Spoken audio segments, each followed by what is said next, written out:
Hello बच्चों। बच्चों आपका हमारे यूट्यूब चैनल दीपक सर क्लासेस में स्वागत है।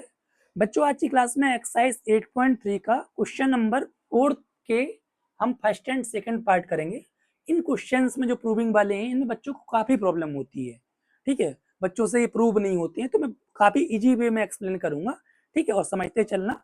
ठीक है, समझो हमारा टारगेट ये रहेगा इस टाइप की प्रूविंग वाले में, या तो हम एलएचएस को उठाया करेंगे, आरएचएस के इक्वल दिखा देंगे, या आरएचएस को उठाएंगे तो एलएचएस के इक्वल ला देंगे। और कभी ऐसा नहीं हुआ, मान लो हमने एलएचएस उठाया, आरएचएस के इक्वल नहीं आया, तो हम एलएचएस भी उठाएंगे, आरएचएस भी उठाएंगे और दोनों को इक्वल ला देंगे। क्लियर? ठीक है। अच्छा, हमारा टारगेट ये रहेगा सबको साइन कॉस की टर्म में लिखना, जो हम लिख सकते हैं, और जहाँ आइडेंटिटी लगनी है वहाँ हम आइडेंटिटी का यूज करेंगे। ठीक है, जैसे टेकन इसमें से, अच्छा अब कैसे पता चलेगा सर कि एलएचएस उठाएं या आरएचएस?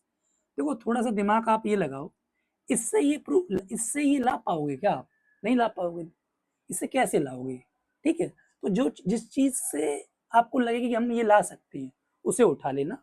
ठीक है, तो एलएचएस हम उठा रहे हैं cosec theta minus cot theta का होल स्क्वायर। अच्छा देखो इसमें क्या है, अगर आप a माइनस बी का होल स्क्वायर खोल दोगे तो आपसे ना प्रूव नहीं होगा। ठीक है, अगर होगा भी तो काफी लंबे समय के बाद होगा।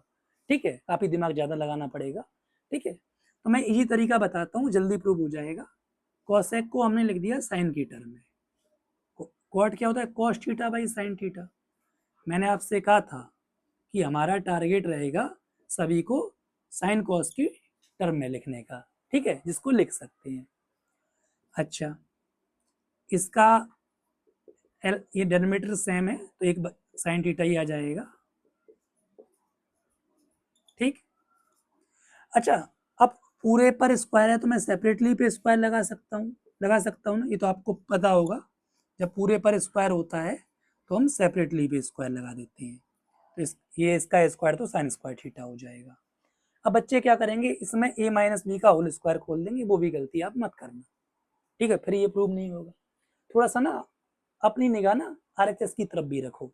आरएचएस में दिख रहा है ना इधर 1 माइनस कॉस थीटा है, तो किसी के भी स्क्वायर को मैं 2 बार मल्टीप्लाई में लिख सकता हूँ कि नहीं लिख सकता हूँ?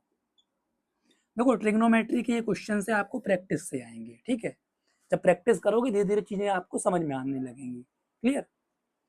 साइन स्क्वायर थीटा को मैं लिख सकता हूँ 1 माइनस कॉस स्क्वायर थीटा, ये हम इस आइडेंटिटी से लिख रहे हैं।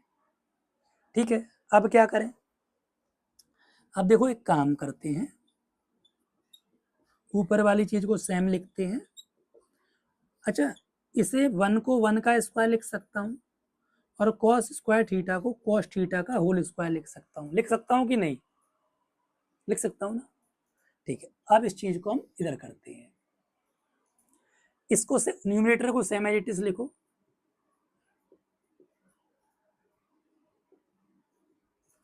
नीचे आइडेंटिटी लग रही है, ध्यान से देखो, ए स्क्वायर माइनस बी स्क्वायर, यानी ए प्लस बी और ए माइनस बी। क्लियर? इससे ये कैंसिल आउट, सेम चीज है, 1 minus cos theta upon 1 plus cos theta. देखो एलएचएस जो है आरएचएस के इक्वल आ गया, तो लास्ट में लिख दोगे LHS is equal to RHS, left hand side right hand side के इक्वल है। ठीक है, अब इस वाले को करते हैं, इसमें क्या उठाऊं अब आप ही बता दो, इससे ये ला पाओगे? हैं?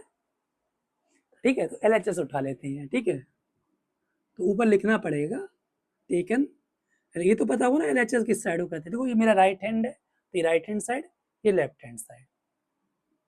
ये तो ऑलरेडी साइन कॉस की टर्म में है, तो इसका तो कुछ नहीं करेंगे, नॉर्मल क्रॉस मल्टीप्लाई कर रहे हैं।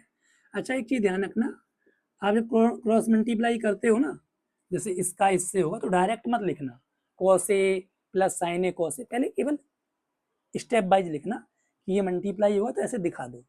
ऐसा मैं क्यों कह रहा हूँ, क्योंकि कई बार क्या होता है चीजें कट जाती हैं, समझ रहे हो? तो ट्रिग्नोमेट्री में आप डायरेक्ट मत करना, कोई भी चीज स्टेप बाय स्टेप करना, आपको समझ में आती जाएगी।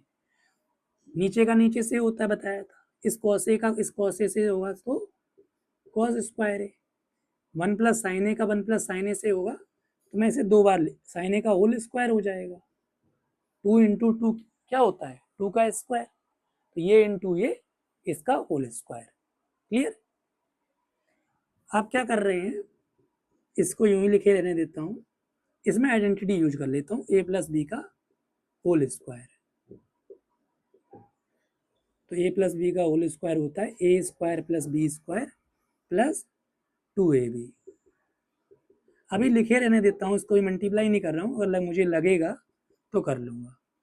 कॉस स्क्वायर ए प्लस साइन स्क्वायर ए को एक पास लिख देता हूं, ठीक, जो कि 1 हो जाएगा। ठीक है, हमने पढ़ा है।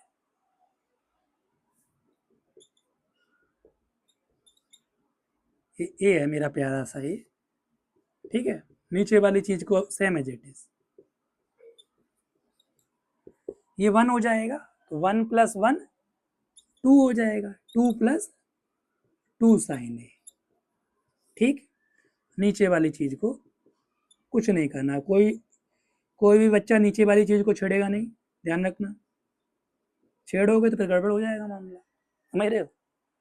देखो आप क्या कर रहे हैं, देखो ऊपर से क्या कॉमन दिख रहा है, 2 कॉमन दिख रहा है, कॉमन ले लिया। अब समझ में आया मैं क्यों मना कर रहा था कि नीचे वाली चीज को नहीं छेड़ना है? अब भी नहीं आया? अरे भगवान। देखो ये चीज मल्टीप्लाई में नीचे वाली चीज भी है, ऊपर वाली भी मल्टीप्लाई में, ये पूरा इससे कैंसिल आउट हो जाएगा। तो क्या बचा? 2 cos a। ठीक, ये कितना, देखो 2 इंटू 1 cos a इसको लिख सकता हूँ, तो 1 cos a क्या होता है? sec a, तो 2 sec a हो गया। तो वही तो हमें लाना था, क्यों? यही लाना था ना। तो अब लिख दोगे LHS is equal to RHS। LHS हमारा RHS के इक्वल है। समझ में आया? ठीक है, एक बार देख लो, ये क्वेश्चंस आपको प्रैक्टिस से आएंगे, समझ में आ रहा है? एकदम परेशान मत होना, ये चीजें जो हमें आ रही हैं ये हमें भी प्रैक्टिस की वजह से आ रही है। तो आप प्रैक्टिस करोगे, धीरे धीरे आपको भी आने लगेगा, काफी इजी है। मेरी बात मानो, नहीं मानोगे? अरे